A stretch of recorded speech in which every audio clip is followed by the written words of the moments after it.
স্বামীকে স্যাক্রিফাইস করতে হবে।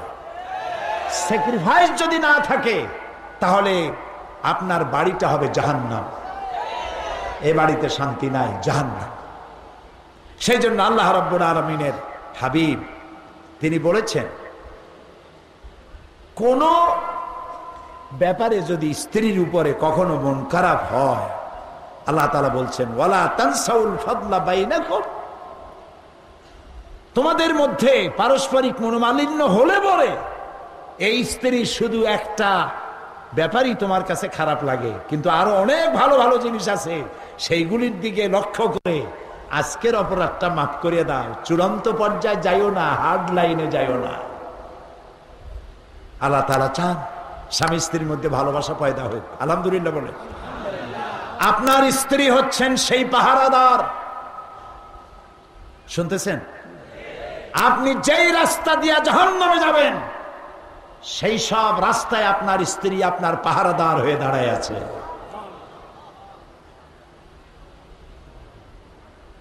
এই দিক থেকে নারী এবং পুরুষের অধিকার সমান, কিন্তু মর্যাদার দিক থেকে স্বামীর মর্যাদা বেশি। সুবহানাল্লাহ। মা বোনেরা ভালো করে শুনুন,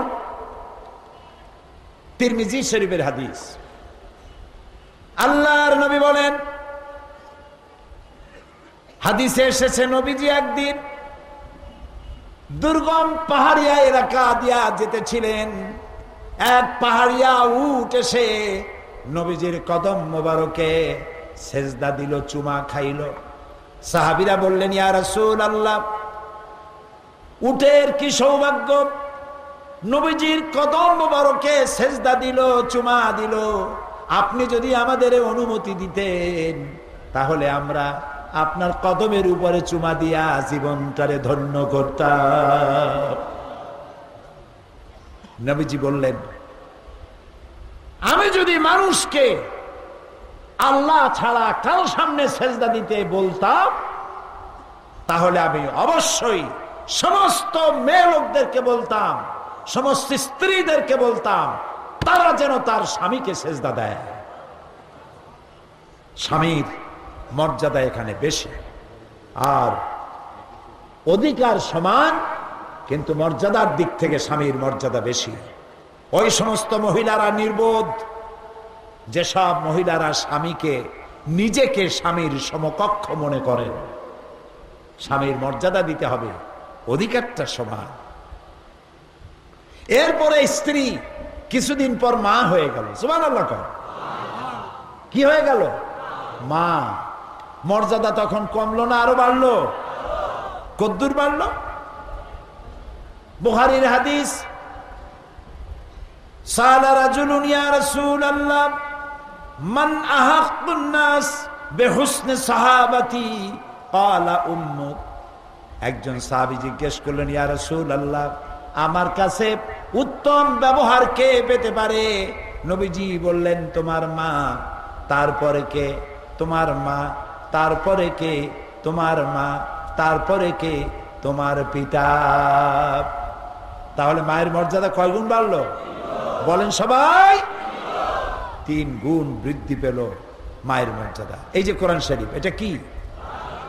আমার আল্লাহ বলেন, وَقَضَى رَبُّكَ أَلَّا تَعْبُدُوا إِلَّا إِيَّاهُ وَبِالْوَالِدَيْنِ إِحْسَانًا। তোমার রবের পক্ষ থেকে চূড়ান্ত সিদ্ধান্ত হয়ে গেছে কি? আমি আল্লাহর ইবাদত করার পর মা বাপের ইহসান করবে, তাদের সাথে ভালো ব্যবহার করবে। সুবহানাল্লাহ বলবেন না? আমাদেরকে যারা ভদ্রতা শিক্ষা দিতে আসে, কই থেকে আসে? ইউরোপ, আমেরিকা, আমাদেরকে শিখাইতে আসে। বসন্তের পাখি, তোমরা নিজেরা শেখো, আমাদের শিখান লাগবে না। সেখানে ছেলে যখন বড় হয় গার্লফ্রেন্ড নিয়ে চলে যায়, বাপের খবর নেয় না। মেয়ে যখন বড় হয় বয়ফ্রেন্ড নিয়ে চলে যায়, মা বাপের খবর রাখে না। মা বাপ বুড়ো হয়ে গেল, সরকার সেখানে তাদের জন্য করেছে ওল্ড পিপল সেন্টার। আমি নাম থুইছি বুড়া বুড়ির এতিমখানা। এই বুড়া বুড়িরা ওইখানে পড়ে থাকে। 25শে ডিসেম্বর তার ছেলে মেয়ের একটা কার্ড পাঠায়, বড়দিনের কার্ড। মার বাবা ওই কার্ড নিয়ে বন্ধুদের দেখায়, আমার ছেলে আমাকে স্মরণ করেছে। আহারে বাবা, তোমরা আমাদের শিখা।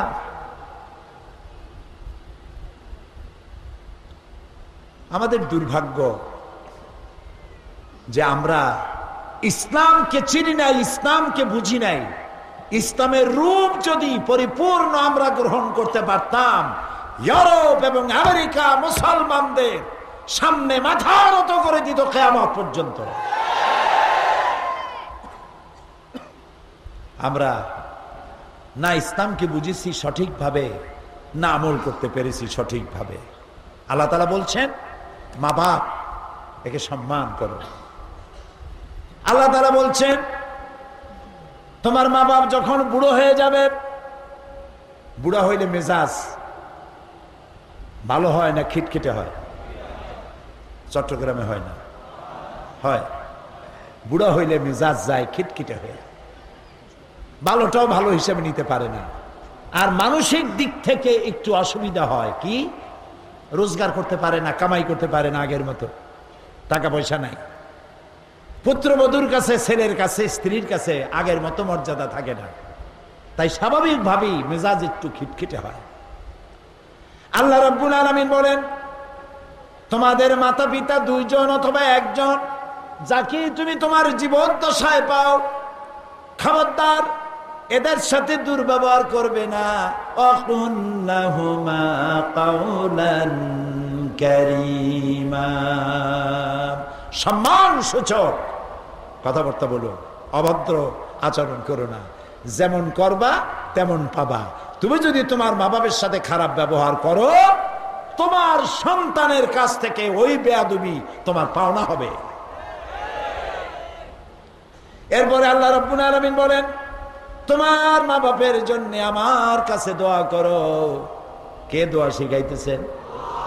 রব্বিরহামহুমা কামা রাব্বায়ানি সাগীরা।